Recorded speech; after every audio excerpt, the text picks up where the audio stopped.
Hello, so my name is Sam Kalapa, and I'm about to show how to do proper hand washing while practicing aseptic process using the CDC guide.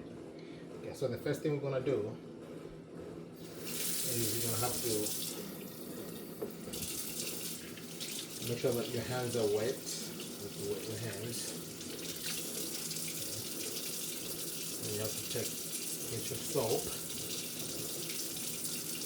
and when scrubbing your hands you have to make sure that you scrub your hands thorough. Make sure that you are going between your fingers, around your wrist area,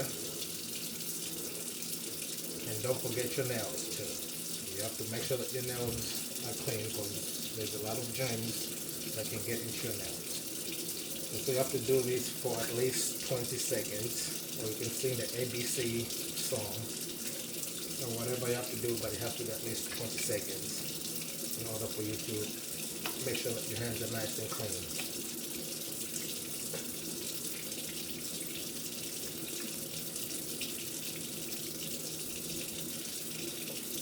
So once the 20 seconds are over, now you make sure you rinse your hands, make sure that the tips of your fingers are facing down. That way the water is not running up your arm.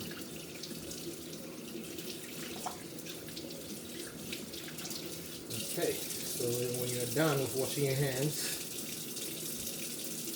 you have to grab your paper towel or the washcloth or whatever you can use just for one time.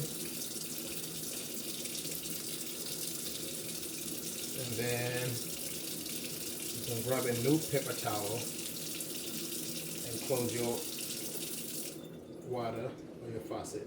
Because then when you first opened it, when you first started your water, this was dirty, so you don't want to touch it again after you have your hands washed. So you can take these and put it in your garbage.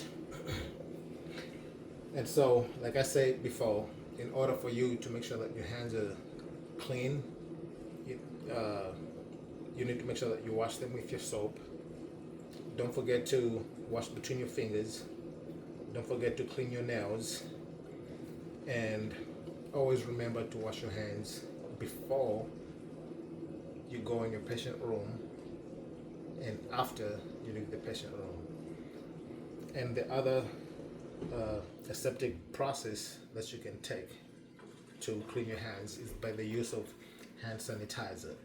So with hand sanitizer, you have to make sure you can put 1 or 2 pumps and just keep scrubbing or rubbing your hands for at least 20 seconds, or at least until after the hand sanitizer is dry on your hands. And you can only use hand sanitizer when you come out of the patient room, or when you're done doing whatever you have to do,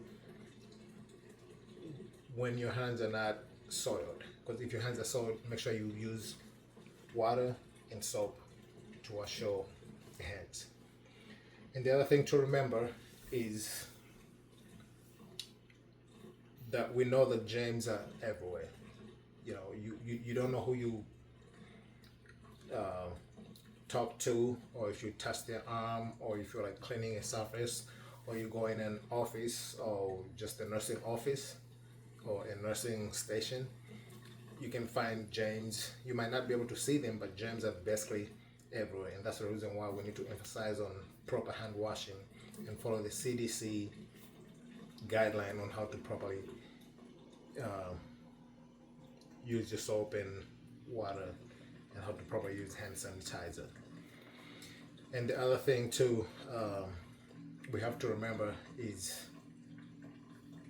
we need to always wash our hands before touching any food or before eating food, because most of the times you might think that your hands are clean just by walking into a patient room and coming out of the patient room thinking that your hands are clean just because you didn't touch anything.